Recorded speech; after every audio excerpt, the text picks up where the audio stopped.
Hi, everyone. I hope you're well.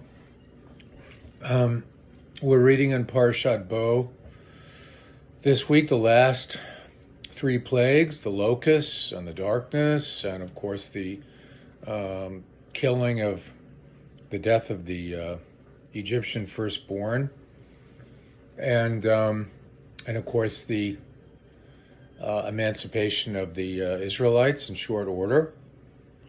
And really the beginnings of what we would recognize as the Seder, in terms of the commemoration and the reenactment of this night of liberation. And the matzah that we're making as we rush out of Egypt, and the first mitzvah in the Torah. That first mitzvah is the mitzvah to celebrate and to, in effect, construct Rosh Chodesh, the new month. In other words, to figure out a calendar. And I think this is crucial. We, of course, take calendars for granted because all of these very smart math people have done the sophisticated calculations to figure out things like when the lunar month is. And of course, Jews we have a mixed calendar, a lunar calculation for our months, and of course a solar one for our days. So there's a lot of math that goes into that. But in older times, it was much more complicated. People were already pretty sophisticated in terms of mathematical knowledge, but there were also empirical methods of determining the new month, the sighting of the moon, and the like, and communities disagreed. But the real point is that philosophically, I think this is an absolutely crucial development in the march to freedom, as it were.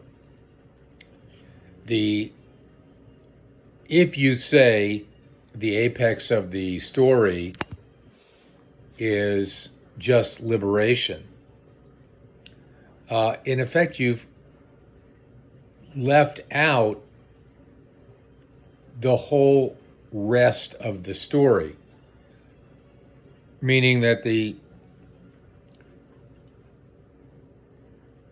liberation, the Passover night, the being able to leave Egypt in a hurry, is the end of the beginning, but it's not the beginning of the end. The real story of freedom is, of course, what Israel is going to do with that, and that, in some ways, is a much more of a mixed bag, as we know, in terms of the subsequent story. And a midrash on this passage, I think, captures that says, God was really like a parent. And a parent helps a child manage their time. They really, in many ways, manage it for them. But then there comes a process and ultimately moments like, turning 16 or getting your driver's license or turning 18 and becoming a legal adult, when on some level, it really doesn't matter if you're ready. The point is, you've arrived at a new stage in your life.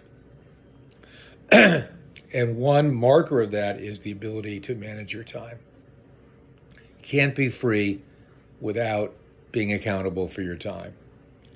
And so I think this is a crucial moment in the lifespan of the people of Israel, because in effect God is saying, well, the good news is I did all this work for you and the plagues.